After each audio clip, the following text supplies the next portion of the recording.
काल संध्याकाळी पुण्यामध्ये तातडीची पत्रकार परिषद घेत संभाजी छत्रपती यांनी विशाळगडाच्या अतिक्रमणासंदर्भात प्रशासनाचा समाचार घेतलाय।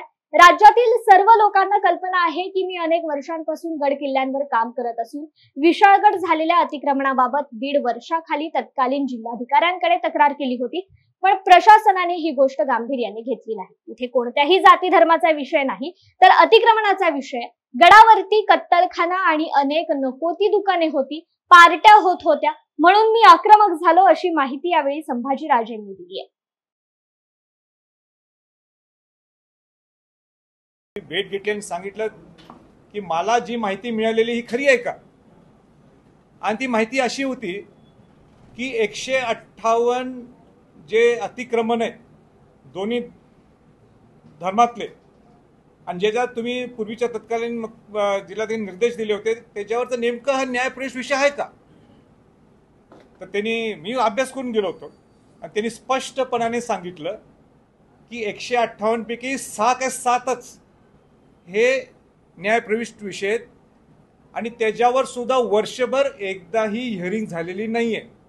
म्हणजे हिअरिंग सुद्धा होऊ नये म्हणून लोकप्रतिनिधींनी काय प्रयत्न केले हे त्याच्यावर तुम्ही समजून घ्या। प्रशासनावर किती दबाव टाकला, जो संलग्न आहे सरकारशी, आणि म्हणून ती हिअरिंग सुद्धा झाली नाही।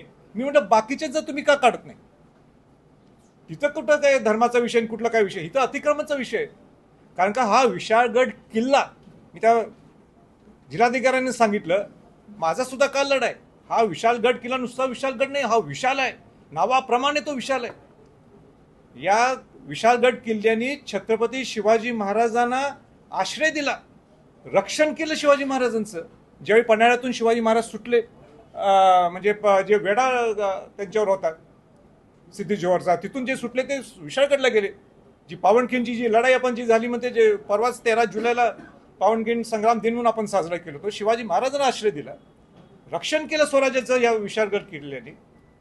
त्या किल्ल्यावर छत्रपती संभाजी महाराज, छत्रपती राजाराम महाराज, करवीरच्या संस्थापिका छत्रपती ताराबाई राणी साहेबांचं वास्तव्य होतं तिथं।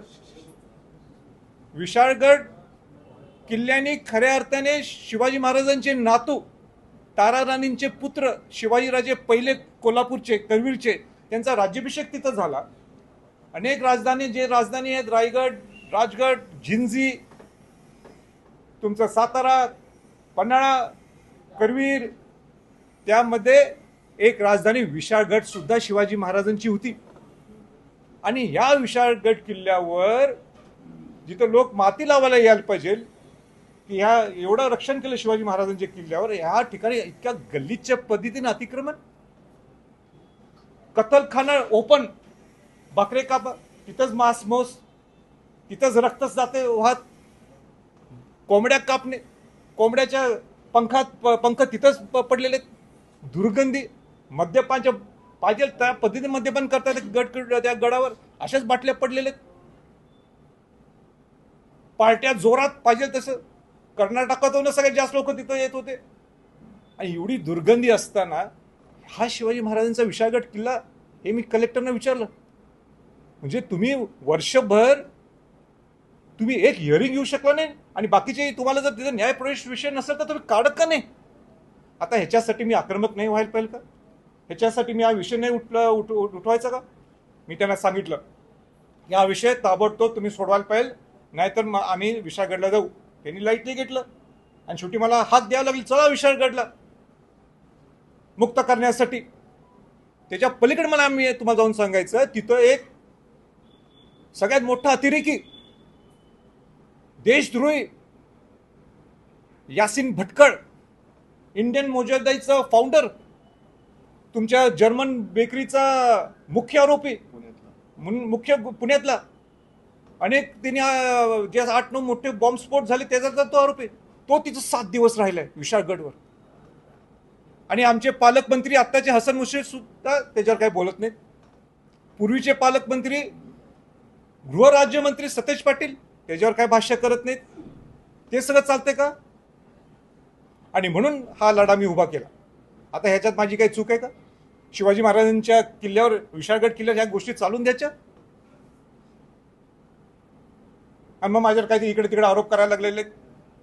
जाती या वर्णावर माझी न्यायची इच्छा आहे, तुम्ही उशीरच का केला हा शिवभक्तांच्यावर आक्रोश आहे. शिवभक्तांचा तुम्ही निर्णय का घेतले नाहीत. ज्यावेळी मला एकच प्रश्न सगळ्या पत्रकार बंधूंना सगळ्यांना विचारायचं आहे आणि सगळ्यांना विचारायचं आहे. पत्रकार बंधूंनी जेवढी मला साथ दिली मी तुम्हाला म्हणून मी तुम्हाला प्रश्न विचारतो. तुम्ही निर्णय घेतला ना 14 जुलैला ज्यावेळी ही मोहीम झाली की 15 जुलैपासून आम्ही अतिक्रमण मुक्त विशागट करतो. मुख्यमंत्र्यांनी सांगितलं करून टाका.